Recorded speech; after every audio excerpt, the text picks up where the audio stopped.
Hi, I'm Susan Jane Harrison, and I'm reading for Joy and older Pilly. Oh no, we've had many visitors. So many former students. Well, I've written them. She was very stern with me for doing so. Well, because they all come with a certain kind of weight. All wanting some kind of dramatic goodbye. But I had to. I wanted to. It was selfish. I wanted to feel it wasn't wasted. And they've been so appreciative. And to see so many who have been lifted up by her and by the school. What a healing it has been. I always suspected we had done good. But to see it firsthand, and after all these years, except her vanity. I don't think she wants the students to see her vulnerable. And do you know the thing she is most obsessed with is her tweezer. She lies in bed and she tweezes when she's awake, when she's not in too much pain. She tweezes her. I said to her mother, I think it's perfectly fine for you not to look your best in this circumstance. You do not bring that doubt into this room, she says, very stern. Life and death, in fact. But, well, I find it courageous to still tweeze. Or perhaps not. Perhaps it's just vanity.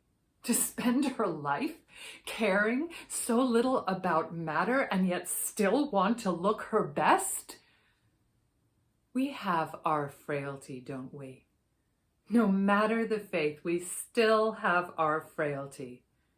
Now, Pilly, correct that thinking. Yes, but I'm finding that the correction might be something other than to deny our human bodies or gravity. Because I'm thinking, when I'm her age, or even at this age, I would like to be a hag witch. I said, a hag witch!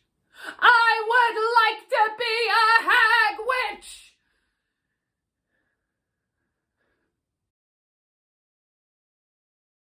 Why must you make my belief crude? You have a husband who you neglect while you indulge in these, claiming you are as capable as God. What I claim, what I know, is God is in us. He is here, in this room, in this painting, and yes, even in this frame. It is my turn to apologize. I see that you are afraid, and yet I become antagonistic. I should pray for you instead. I do not wish for your prayers.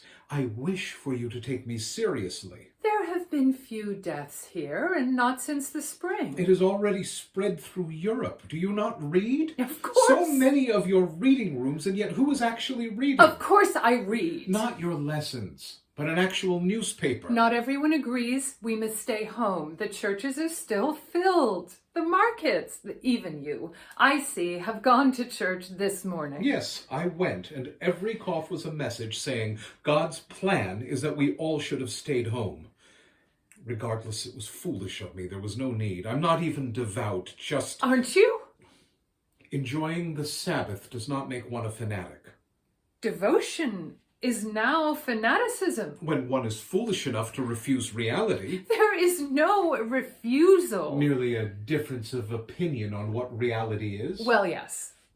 I see you, in fact, as God's perfect creation, someone who need not be afraid. And you went to your church because, especially now with the war, and you wanted to be inspired. And I'm sure you were. Christianity, Joy, let alone art, was never meant to inspire. What other purpose could it have?